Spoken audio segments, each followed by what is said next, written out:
Hi guys, welcome to the channel. In today's video, I'm going to show you how you can see your subscriber on YouTube. So here you can see that I am on my YouTube channel and in my YouTube studio and I want to see my subscribers. So here you can see a tab of recent subscriber. Click on see all and you can see all your subscriber in last 90 days. So here you can see that I want to see in last 7 days. Here it is. Last 28 days. It is a complete list.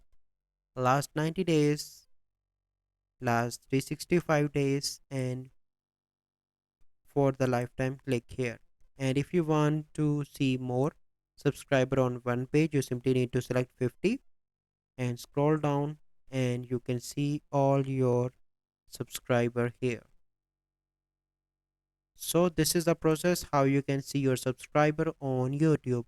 So I hope you find this video helpful. If you find this video helpful, must like this video, subscribe to our YouTube channel for future videos. We'll see you in the next video.